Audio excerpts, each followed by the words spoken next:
Hello dear friends, welcome to বিজ্ঞান শিক্ষা। আশা করি তোমরা প্রত্যেকে ভালো সুস্থ রয়েছো। আমি মনোজ কুম্ভকার এবং আমি তোমাদের জন্য প্রাইমারি টেটের ইভিএস থেকে ক্লাস নিই। তো এই এনভায়রনমেন্টাল স্টাডিজের তোমাদের একেবারে নতুন সিলেবাস অনুযায়ী তোমাদের কিন্তু আমি টপিক ওয়াইজ ক্লাস নেওয়া শুরু করব। তো আজকে তোমাদের প্রথম ক্লাস এবং আজকের এই প্রথম ক্লাসে তোমাদের কিন্তু টপিক ওয়াইজ ক্লাস নেওয়া শুরু করছি। তো আজকের টপিক তোমাদের হচ্ছে কনসেপ্ট অফ এনভায়রনমেন্টাল স্টাডিজ। আমার মনে হলো যে তোমাদের এই টপিকটা কিন্তু প্রথমে নেওয়া উচিত, সেই কারণে আমি তোমাদের কিন্তু পরিবেশবিদ্যার ধারণা এই টপিকটা তোমাদের প্রথমে রেখেছি। আজকে আমরা কিন্তু এই টপিকটাই কিন্তু কনসেপচুয়াল আলোচনা করব, ঠিক আছে? তোমাদের কিন্তু একেবারে কনসেপ্ট ক্লিয়ার করে দেবো। আমরা গতবারের কোয়েশ্চেন দেখে বুঝে গেলাম যে আমাদের কিন্তু কনসেপ্ট যদি না ক্লিয়ার হয় তাহলে কিন্তু আমরা কোয়েশ্চেনের অ্যান্সার করতে পারবো না। সেই কারণে আমাদের প্রথমে ভালো রকমভাবে প্রিপারেশন নিতে হলে প্রথমে কিন্তু আমাদের কনসেপ্ট ক্লিয়ার করতেই হবে, ঠিক আছে? তাহলে এই কনসেপ্ট ক্লিয়ার করার জন্য অ্যাকচুয়ালি আমি এই ক্লাসগুলো তোমাদের পরপর নিয়ে আসবো। তো আজকের ক্লাসে তোমাদের কিন্তু এই টপিকটা আলোচনা করছি, কনসেপ্ট অফ এনভায়রনমেন্টাল স্টাডিজ, ঠিক আছে?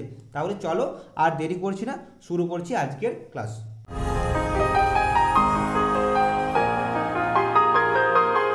তাহলে প্রথমেই দেখো, এখানে আমাদের এনভায়রনমেন্টাল স্টাডিজ পড়তে গেলে আমাদের প্রথমে কিন্তু এনভায়রনমেন্ট বা পরিবেশ সম্পর্কে জানতে হবে। পরিবেশ কি, আমাদের কি কি নিয়ে পরিবেশ তৈরি হয়। তাহলে দেখো, তোমাদের একটা ইংলিশ লাইন খুব ভালো দেওয়া আছে, everything that surrounds or effects an organism during its lifetime is collectively known as it's environment. তার মানে হচ্ছে কোনো একটি প্রাণী, উদ্ভিদ বা জীবের চারপাশে যা তাকে ঘিরে রয়েছে, যার সঙ্গে তার জীবনচক্রে যে কোনো সময়ে ক্রিয়া প্রতিক্রিয়া হয় বা প্রভাবিত করে, তাকে সমষ্টিগতভাবে পরিবেশ বলে। তাহলে তোমরা বুঝতে পারলে, একটা প্রাণী বা একটা জীবের চারপাশে যে সকল আমাদের জিনিসগুলো ঘিরে রয়েছে, যে সকল বস্তুগুলো ঘিরে রয়েছে, সেই বস্তুগুলোর সঙ্গেই কিন্তু ওই জীবটার ক্রিয়া প্রতিক্রিয়া হয় বা মিথস্ক্রিয়া হয়। তো এই চারপাশের জিনিসগুলোকে কিন্তু আমাদের পরিবেশ বলা হয়। এই পরিবেশ হতে পারে সজীব উপাদান বা জড় বস্তু, যেমন মানুষ বা আমাদের চারপাশে রয়েছে গাছপালা, ঘরবাড়ি, পশু পাখি, জল, মাটি, বায়ু, আলো, তাপমাত্রা, এই সব কিছুরই অ্যাকচুয়ালি সমষ্টিগত রূপেই হচ্ছে পরিবেশ। তাহলে কি বললাম, আমাদের চারপাশে ঘিরে রয়েছে কি, ঘরবাড়ি, গাছপালা, পশু পাখি, মাটি, জল, বায়ু, এই সমস্ত কিছু উপাদানের অ্যাকচুয়ালি সমষ্টি হচ্ছে আমাদের পরিবেশ, যেগুলোর সঙ্গে আমাদের কিন্তু দৈনন্দিন ক্রিয়া প্রতিক্রিয়া ঘটে এবং যেগুলোর সঙ্গে আমরা কিন্তু মিথস্ক্রিয়া করি, অর্থাৎ আমাদের যেগুলো সম্পর্কে অ্যাকচুয়ালি সম্পর্ক রয়েছে, ঠিক আছে? সেই বস্তুগুলোকে বা সেই অ্যাকচুয়ালি জিনিসগুলোকে আমরা বলবো একত্রে পরিবেশ। তাহলে বুঝতে পারলে আমরা পরিবেশ কাকে বলছি, আমাদের চারপাশে ঘিরে থাকা বিভিন্ন বস্তু, বিভিন্ন জিনিসপত্র, যেইগুলোর সঙ্গে আমরা কিন্তু প্রতিনিয়ত মিথস্ক্রিয়া করি বা অ্যাকচুয়ালি ক্রিয়া প্রতিক্রিয়া করি, সেইগুলোকেই বলা হচ্ছে আমাদের পরিবেশ, ঠিক আছে? এগুলোর মধ্যে কিন্তু আমাদের যেমন জড় উপাদান রয়েছে, সেরকম কিন্তু সজীব উপাদানও রয়েছে, ঠিক আছে? তো এরপর চলে আসছে আমরা পরের পেজে, দেখো কী বলেছে এখানে। পরের পেজে কিন্তু আমরা একটা সংজ্ঞা দিয়েছি পরিবেশের, যেটা কিন্তু ইউনেপের কিন্তু পুরো নাম হচ্ছে কি, ইউনাইটেড নেশন এনভায়রনমেন্ট প্রোগ্রাম, ঠিক আছে? এনভায়রনমেন্ট প্রোগ্রাম, ঠিক আছে? তাহলে এই যে বললাম ইউনেপের পুরো নাম হচ্ছে ইউনাইটেড নেশন এনভায়রনমেন্ট প্রোগ্রাম, তোমরা কিন্তু মনে রাখবে। তাহলে এই ইউনেপ 1976-এর মধ্যে পরিবেশের একটা সংজ্ঞা দেওয়া হয়েছিল। সেই সংজ্ঞাতে কী বলা হয়েছে তোমরা দেখে নাও। পরিবেশ বলতে বোঝায় পরস্পর ক্রিয়াশীল উপাদানগুলির মাধ্যমে গড়ে ওঠা সেই প্রাকৃতিক বা জীবমণ্ডলীয় প্রণালীকে, যার মাধ্যমে মানুষ ও অন্যান্য সজীব উপাদানগুলি বেঁচে থাকে, বসবাস করে। তাহলে এখানে বলা হয়েছে পরিবেশ বলতে কি বলছে না, পরস্পর ক্রিয়াশীল, পরস্পর ক্রিয়া প্রতিক্রিয়া করবে এইরকম উপাদানগুলির মাধ্যমে গড়ে ওঠা প্রাকৃতিক ও জীবমণ্ডলীয় প্রণালীকে, যার মাধ্যমে মানুষ ও অন্যান্য সজীব উপাদানগুলি কী করে জীবন ধারণ করে এবং বাস করে। তাহলে এইটাই হচ্ছে অ্যাকচুয়ালি আমাদের পরিবেশের সংজ্ঞা অ্যাকর্ডিং টু ইউনেপ, ঠিক আছে? তাহলে এটা কিন্তু তোমরা ঠিক করে মনে রাখবে সংজ্ঞাটা, ঠিক আছে? চলে আসছে আমরা পরের পেজে, দেখো কী বলা হয়েছে এখানে তোমরা দেখে নাও। এরপর আমরা চলে আসছি, আমরা বুঝে গেলাম পরিবেশ কি, পরিবেশ কাকে বলে। এরপর আমরা কিন্তু পড়ব পরিবেশ বিদ্যা বা পরিবেশ শিক্ষা বা এনভায়রনমেন্টাল স্টাডিজ কাকে বলে, ঠিক আছে? যেটা অ্যাকচুয়ালি আমরা পড়ছি, ঠিক আছে, এনভায়রনমেন্টাল স্টাডিজ। তাহলে কি বলছে এখানে, এখানে বলা হচ্ছে বিজ্ঞানের যে শাখায় মানুষ তথা জীব ও তার ভৌত, জীবজ ও সামাজিক পরিবেশের মধ্যে সম্পর্ক ও পারস্পরিক প্রভাব নিয়ে আলোচনা করা হয় তাকে পরিবেশবিদ্যা বা এনভায়রনমেন্টাল স্টাডিজ বলে।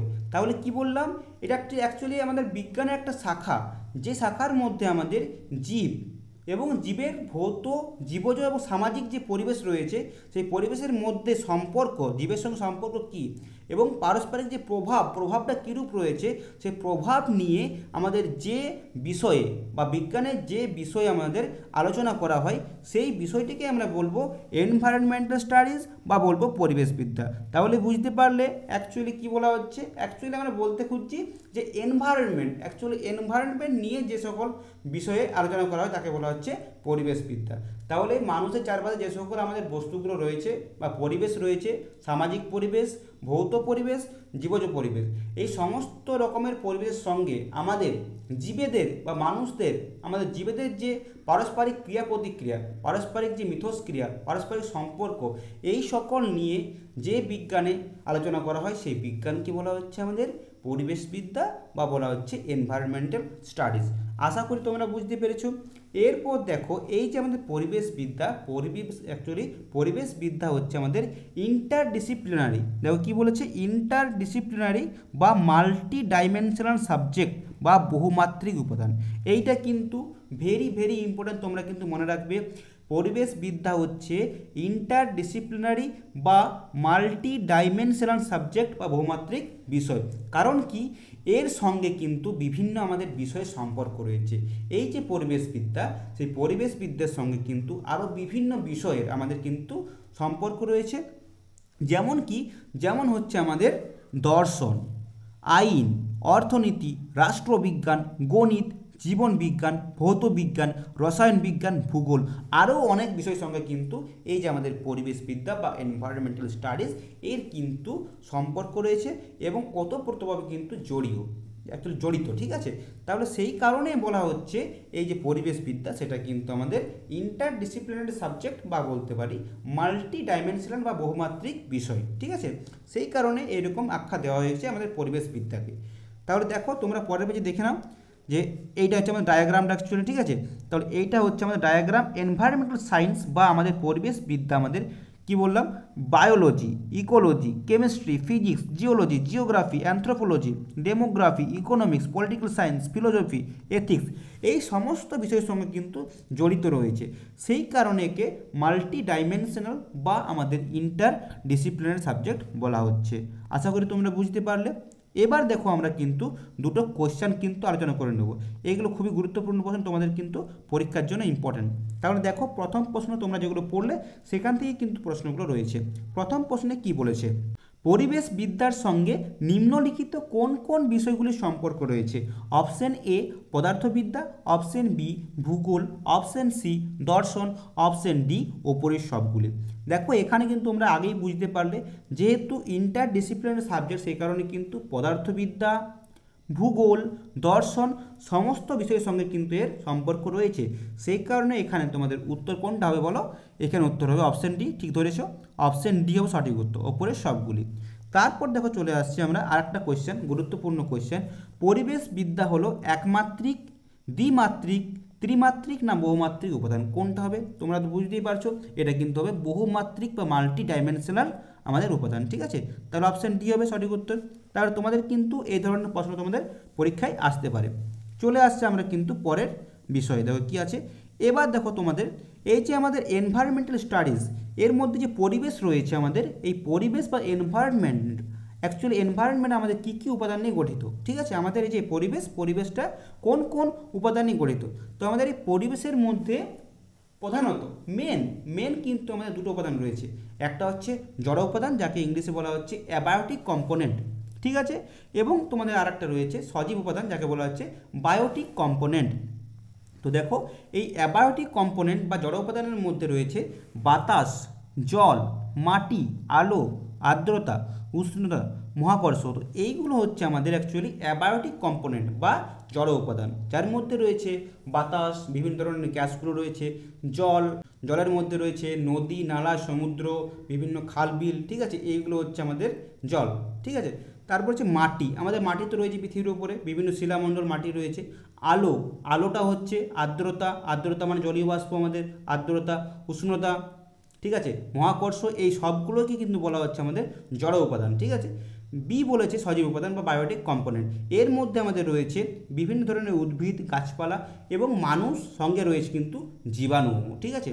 এই জীবাণু বিভিন্ন ধরনের ব্যাকটেরিয়া, ছত্রাক, ভাইরাস, এইগুলো এবং বিভিন্ন ধরনের আমাদের পশু পাখি, জীবজন্তু, গাছপালা এবং মানুষ নিয়ে আমাদের তৈরি হয়েছে সজীব উপাদান। তাহলে মেন কিন্তু আমাদের দুটো উপাদান নিয়ে তৈরি, একটা হচ্ছে জড় উপাদান, একটা হচ্ছে সজীব উপাদান, ঠিক আছে।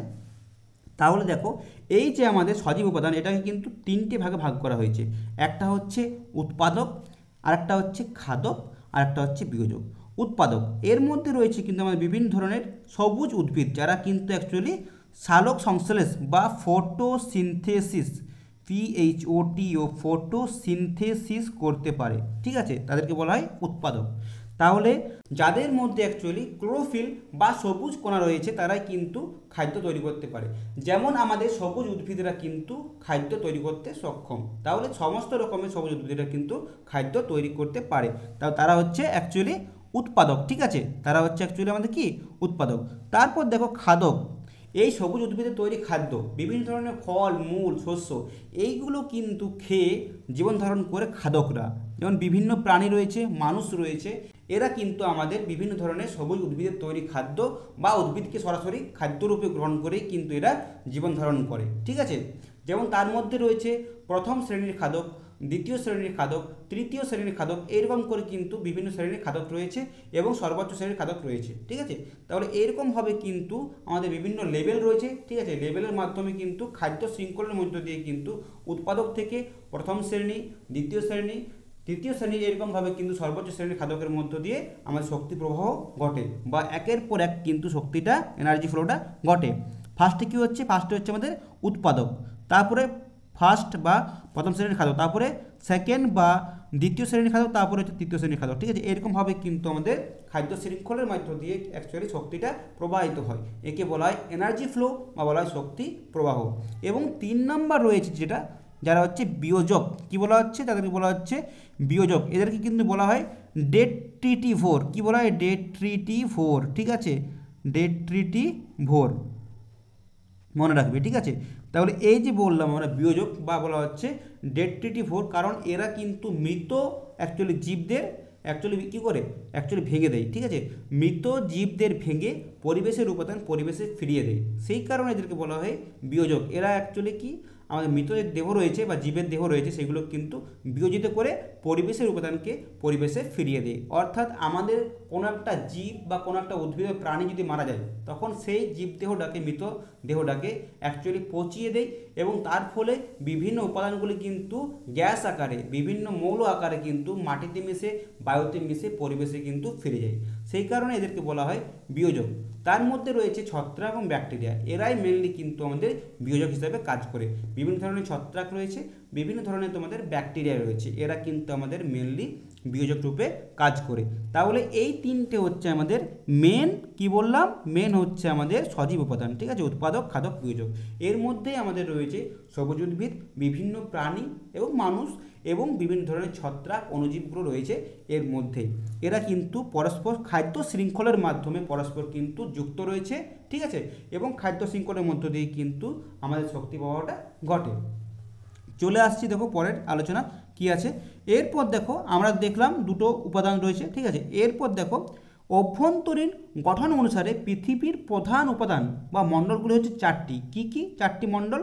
4টি মণ্ডল হচ্ছে, 1 নাম্বার হচ্ছে তোমাদের কি বললাম, বায়ুমণ্ডল বা অ্যাটমসফিয়ার, ঠিক আছে, যার মধ্যে রয়েছে বিভিন্ন ধরনের আমাদের গ্যাসগুলো আমাদের পৃথিবীর ওপরে যে বায়ুমণ্ডল রয়েছে তার বিভিন্ন স্তর রয়েছে, সে বিভিন্ন স্তরে কিন্তু বিভিন্ন ধরনের গ্যাসগুলো ছড়িয়ে রয়েছে। তার মধ্যে আমাদের রয়েছে oxygen, nitrogen, hydrogen, carbon dioxide, আরও মিথেন, এই ধরনের বিভিন্ন গ্যাস কিন্তু আমাদের বায়ুমণ্ডলের মধ্যে ছড়িয়ে রয়েছে। ঠিক আছে, তো এই গ্যাসগুলো মিলে অ্যাকচুয়ালি আমাদের এই গ্যাসের স্তরগুলো মিলেই কিন্তু আমাদের বায়ুমণ্ডল বা অ্যাটমসফিয়ার তৈরি হয়েছে।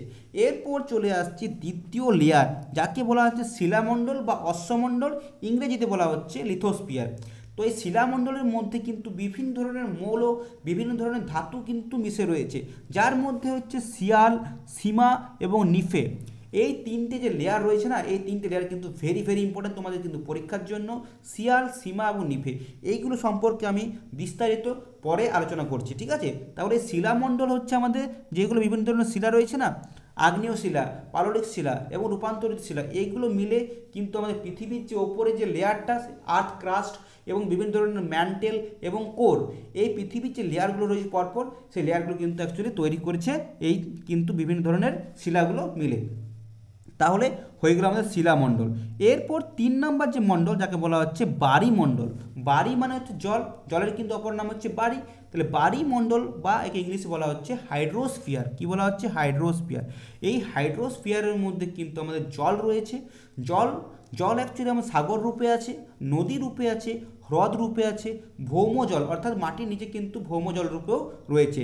আমাদের নলকূপের জলটা হচ্ছে ভৌম জল। ঠিক আছে, এরপর কিন্তু মাটিতে কিন্তু জলবিন্দু, আমাদের জলকণা কিন্তু মিশে রয়েছে। এছাড়াও আমাদের বায়ুমণ্ডলের মধ্যে, বায়ুর মধ্যে কিন্তু জলীয় বাষ্প মিশে রয়েছে, সেটাও কিন্তু আমাদের বায়ুমণ্ডলের মধ্যেই পড়ছে। ঠিক আছে, এছাড়া আমাদের মেরু অঞ্চলে বিভিন্ন বরফ আকারে কিন্তু জলটা রয়েছে, জমা রয়েছে, এটাও কিন্তু আমাদের অ্যাকচুয়ালি বায়ুমণ্ডলের মধ্যেই পড়ছে।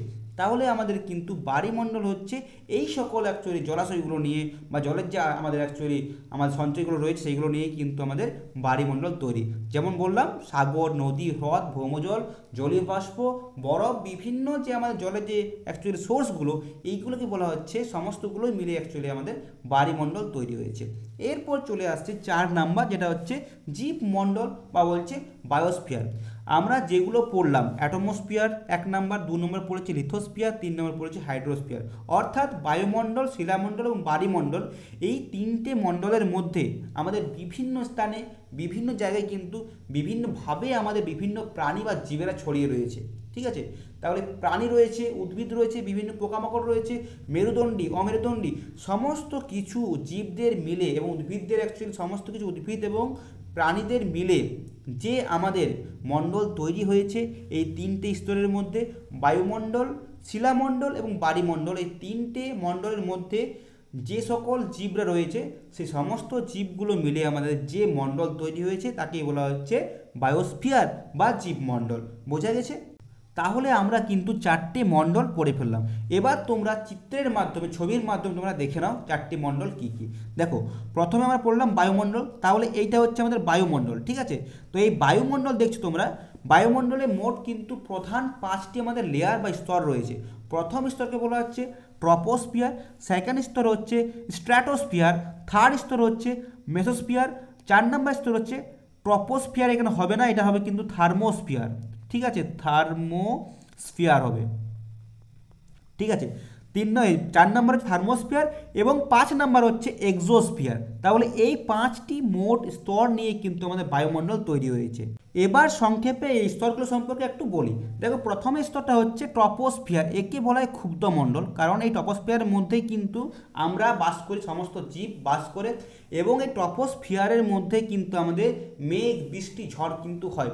সেই কারণে ট্রপোস্ফিয়ারের অপর নাম হচ্ছে ক্ষুব্ধমণ্ডল। ঠিক আছে, এখানে কিন্তু বিভিন্ন পাহাড়, পর্বত, নদী, নালা, সমস্ত ঘরবাড়ি, মানুষ, বিভিন্ন ধরনের জীব, সমস্ত কিছুই কিন্তু এই ট্রপোস্ফিয়ারের মধ্যে রয়েছে। ঠিক আছে, এই কারণে একে বলা হচ্ছে ক্ষুব্ধমণ্ডল। এরপর চলে আসছে দ্বিতীয় লেয়ার হচ্ছে স্ট্র্যাটোস্ফিয়ার। এটাকে বলা হচ্ছে আমাদের শান্তমণ্ডল, কারণ এই যে বললাম স্ট্র্যাটোস্ফিয়ার, এর মধ্যে কিন্তু কোনো রকম ঝড়, বৃষ্টি, মেঘ হয় না, এটা কিন্তু ওই ঝড়, বৃষ্টি, মেঘের কিন্তু ওপরের স্তর। এবং তোমাদের এই স্তরের মধ্যে রয়েছে আমাদের ওজোন লেয়ার বা ওজোন স্তর, যেটা আমাদের সূর্য থেকে আসা অতিবেগুনি রশ্মি বা ইউভি রেকে অ্যাকচুয়ালি অ্যাবজর্ব করে এবং পৃথিবীতে আসতে দেয় না। ঠিক আছে, তাহলে এই যে ক্ষতিকারক রশ্মিটা সেটা কিন্তু আটকে দেয় এবং পৃথিবীতে আসতে দেয় না। তাহলে এই ওজোন লেয়ারের কিন্তু ভূমিকা রয়েছে। ভেরি ভেরি ইম্পর্ট্যান্ট, ঠিক আছে, এটা তোমরা মনে রাখবে। এরপর দেখো এই লেয়ারের মধ্যেই কিন্তু আমাদের বিমান বা আমরা বলতে পারি এরোপ্লেন কিন্তু যাওয়া আসা করে, এই লেয়ারের মধ্যেই কিন্তু যাওয়া আসা করে। তাহলে এই যে লেয়ার, এই স্ট্র্যাটোস্ফিয়ার লেয়ার, এর মধ্যেই কিন্তু আমাদের বিমান যাওয়া আসা করে। এরপর চলে আসছে আমাদের 3 নম্বর লেয়ার, যাকে বলছে মিসোস্ফিয়ার, ঠিক আছে। এর মধ্যে কিন্তু আমাদের উল্কাপাত আমরা লক্ষ্য করি, ঠিক আছে। আর এর মধ্যেই মোটামুটি তোমাদের যে আয়োনোস্ফিয়ার, এর ওপর দিকে কিন্তু অ্যাকচুয়ালি আয়োনোস্ফিয়ার রয়েছে, যা যে স্তরের মাধ্যমে কিন্তু আমাদের রেডিও তরঙ্গটা পৃথিবীতে ফিরে আসে, যে কারণে আমরা কিন্তু রেডিওতে শুনতে পাই, ঠিক আছে। তাহলে মিসোস্ফিয়ার এর মধ্যে কিন্তু উল্কাপাত ঘটে এবং উল্কাগুলো অ্যাকচুয়ালি আগুনের মাধ্যমে পুড়ে, বায়ুর সঙ্গে ঘর্ষণের ফলে আগুনে পুড়ে ছাই হয়ে যায় বা পুড়ে অ্যাকচুয়ালি আমাদের মিলিত হয়ে যায় এই উল্কাপাতগুলো, ঠিক আছে, এই স্তরের মধ্যে।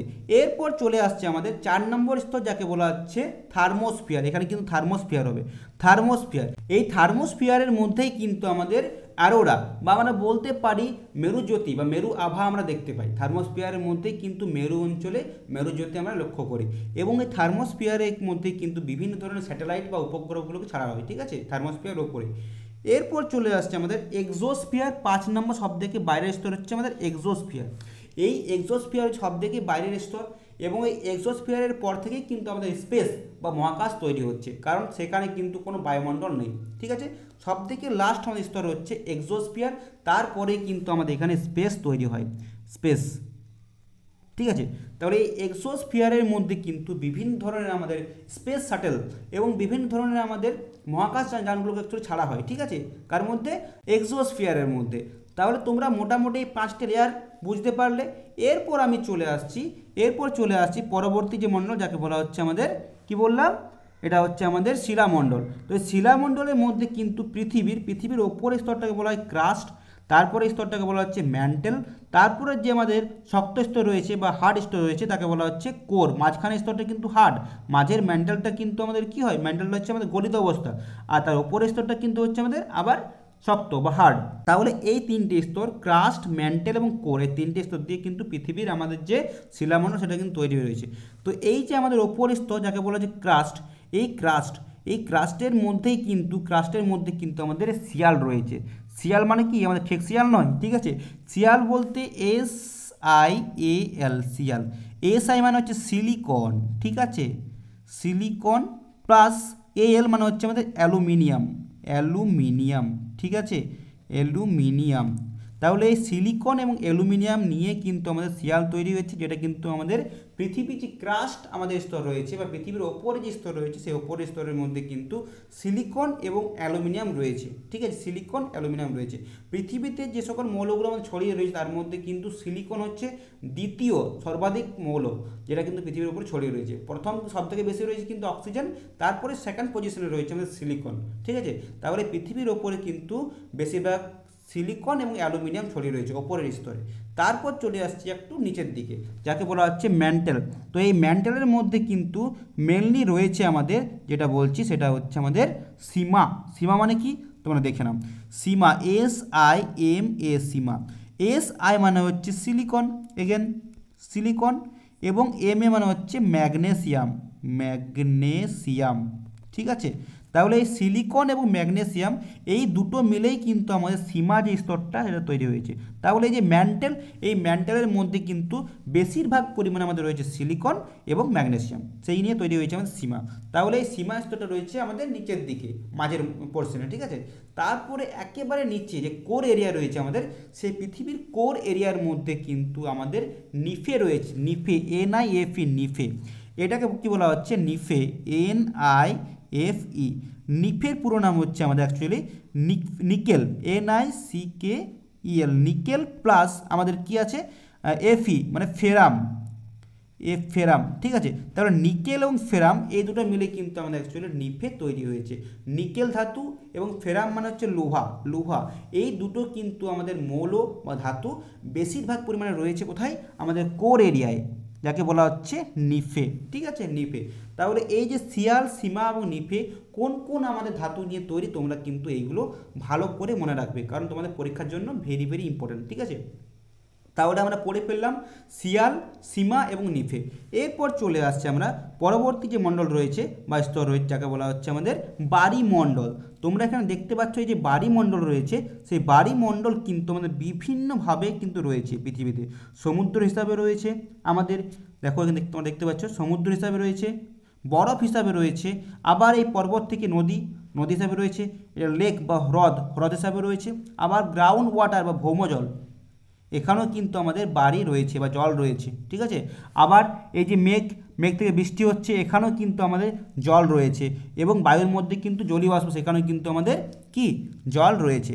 তাহলে এরকমভাবে কিন্তু আমাদের জলে না অ্যাকচুয়ালি স্থলের মধ্যে, মাটির মধ্যে এবং আমাদের আকাশের মধ্যে জলীয় বাষ্প, এই সমস্ত কিছু মিলিয়ে, এই সমস্ত কিছু নিয়েই কিন্তু আমাদের বায়ুমণ্ডল তৈরি হয়েছে, ঠিক আছে। বায়ুমণ্ডল অ্যাকচুয়ালি আমাদের তৈরি হয়েছে বা যাকে বলা হচ্ছে হাইড্রোস্ফিয়ার তৈরি হয়েছে। এরপর চলে আসছে আমরা পরবর্তী যে মণ্ডল লাস্ট যাকে বলা হচ্ছে জীবমণ্ডল। সবথেকে গুরুত্বপূর্ণ আমাদের জীবমণ্ডল। এই যে জীবমণ্ডল যাকে বলা হচ্ছে বায়োস্ফিয়ার কিন্তু আমি কি বললাম, তিনটে যে স্তর রয়েছে আমাদের, লিথোস্ফিয়ার, হাইড্রোস্ফিয়ার এবং অ্যাটমসফিয়ার। এই তিনটে স্তরের মধ্যে বা তিনটে মণ্ডলের মধ্যে আমাদের প্রাণীরা কিন্তু বিভিন্নভাবে ছড়িয়ে ছিটিয়ে রয়েছে। যেমন হাইড্রোস্ফিয়ারের মধ্যে বিভিন্ন ধরনের মাছ, বিভিন্ন ধরনের জলজ মেরুদণ্ডী এবং অমেরুদণ্ডী প্রাণী রয়েছে।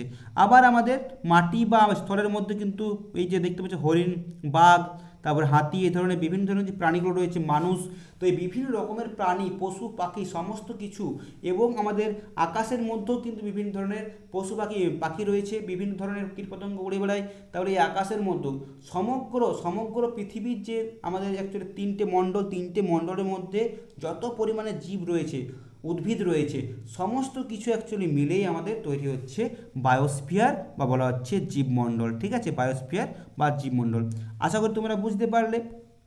এরপর আমরা চলে আসছি, দেখো এরপর চলে আসছি এই যে আমাদের বায়োস্ফিয়ার বা আমাদের যে পরিবেশের চারটি উপাদান, এই পরিবেশের চারটি উপাদানকে কিন্তু আমাদের মানুষ অ্যাকচুয়ালি নিজেদের স্বার্থের জন্য কিন্তু এইগুলোর ক্ষতি করছে, এইগুলোর কিন্তু অ্যাকচুয়ালি পলিউশন ঘটাচ্ছে। তাহলে এই যে আমাদের পরিবেশের মধ্যে বিভিন্ন উপাদানগুলো রয়েছে, এই উপাদানগুলোর কিন্তু ক্ষতি করছে কে, অ্যাকচুয়ালি মানুষ, বিভিন্ন কারণে বিভিন্নভাবে কিন্তু ক্ষতি করে চলেছে, যার কারণে আমাদের জল দূষণ, বায়ু দূষণ, মৃত্তিকা দূষণ কিন্তু ঘটে চলেছে, ঠিক আছে। তাহলে আমাদের কিন্তু এই যে জল দূষণ, বায়ু দূষণ, এগুলো কিন্তু আমাদের অ্যাকচুয়ালি কমানো উচিত, এগুলোকে আমাদের কিন্তু রোধ করা উচিত। সেই কারণে আমাদের বিভিন্ন পরিকল্পনা নেওয়া উচিত, বিভিন্ন ধরনের ক্রিয়াকলাপ করা উচিত, যে কারণে আমাদের এই যে মৃত্তিকা দূষণ, বায়ু দূষণ, জল দূষণের হাত থেকে আমরা রক্ষা পাই, যে কারণে আমাদেরও ভালো হয়। সেই কারণে কিন্তু আমাদের বিভিন্নভাবে চিন্তাভাবনা করা উচিত। এইরকম একটা চিন্তাভাবনা হচ্ছে আমাদের সাস্টেনেবল ডেভেলপমেন্ট, এইরকমের চিন্তাভাবনা একটা হচ্ছে আমাদের সাস্টেনেবল ডেভেলপমেন্ট, যাকে বাংলায় বলা হচ্ছে সুস্থায়ী উন্নয়ন। এটা কী জিনিস, এটা আমরা তোমাদের বলছি। দেখো এটা হচ্ছে কি, পরিবেশের কোনো রকম ক্ষতি না করে ভবিষ্যৎ প্রজন্মের চাহিদা মেটানোর কথা মাথায় রেখে বর্তমান প্রজন্মের চাহিদা মেটানোর জন্য গৃহীত পরিকল্পনাকে বলা হচ্ছে সাস্টেনেবল ডেভেলপমেন্ট বা সুস্থায়ী উন্নয়ন। অর্থাৎ এখানে অ্যাকচুয়ালি কি বলেছে, এখানে বলেছে পরিবেশের অ্যাকচুয়ালি কোনো রকম ক্ষতি না করে আমার যে ভবিষ্যৎ প্রজন্ম আসছে, আমাদের যে নেক্সট জেনারেশনগুলো আসছে, সেইগুলোর যে চাহিদাগুলো রয়েছে, সেই চাহিদাগুলো মেটানোর ক্ষেত্রে কোনো রকম বাধা সৃষ্টি না করে যদি আমরা বর্তমান প্রজন্মের চাহিদাগুলো মেটাতে পারি বা মেটানোর জন্য যে সকল পরিকল্পনাগুলো গ্রহণ করব, সেইগুলোকেই বলা হচ্ছে আমাদের সাস্টেনেবল ডেভেলপমেন্ট, সুস্থায়ী উন্নয়ন। এক্ষেত্রে কিন্তু আমাদের বর্তমান প্রজন্মেরও কোনো ক্ষতি হবে না, আমাদের পরিবেশের কোনো ক্ষতি হবে না, এবং যে আমাদের নেক্সট জেনারেশন আসছে বা আমাদের যে ভবিষ্যৎ প্রজন্মগুলো আসছে, সেগুলোরও কিন্তু কোনো রকম আমাদের ক্ষতি হবে না চাহিদা মেটানোর ক্ষেত্রে, ঠিক আছে। তাহলে এটাকেই বলা হচ্ছে আমাদের সুস্থায়ী উন্নয়ন। তো এই যে সুস্থায়ী উন্নয়ন বা আমাদের সাস্টেনেবল ডেভেলপমেন্ট, এইগুলো কিন্তু কতগুলো মাত্রা রয়েছে, ঠিক আছে, কতগুলো আমাদের কিন্তু পিলার রয়েছে বা মাত্রা রয়েছে। তো এই মাত্রাগুলো কি কি, দেখো সুস্থায়ী উন্নয়নের জন্য তিনটি মেন মাত্রা হচ্ছে পরিবেশ, সমাজ ও অর্থনীতি। তিনটে মাত্রা রয়েছে, একটা হচ্ছে পরিবেশ, একটা হচ্ছে সমাজ, একটা হচ্ছে অর্থনীতি। এই তিনটে হচ্ছে মূল স্তম্ভ কার, সুস্থায়ী উন্নয়নের জন্য বা আমাদের সাস্টেনেবল ডেভেলপমেন্টের জন্য মেন যে স্তম্ভ রয়েছে, পিলার রয়েছে, সেগুলো হচ্ছে পরিবেশ অর্থাৎ এনভায়রনমেন্ট, সমাজ অর্থাৎ আমাদের হচ্ছে অ্যাকচুয়ালি সোসাইটি, এবং 3 নম্বর হচ্ছে অর্থনীতি বা আমাদের হচ্ছে ইকোনমিক্স বা ইকোনমি। তাহলে আমাদের তিনটে মাত্রা হলো, 1 নম্বর পরিবেশ বা ইকোলজিক্যাল, তাহলে কিন্তু আমাদের পরিবেশগতভাবে কিন্তু সহনশীল হতে হবে। আমাদের এই যে পরিকল্পনা সাস্টেনেবল ডেভেলপমেন্ট, এটা কিন্তু পরিবেশগতভাবে কিন্তু সহনশীল হতে হবে।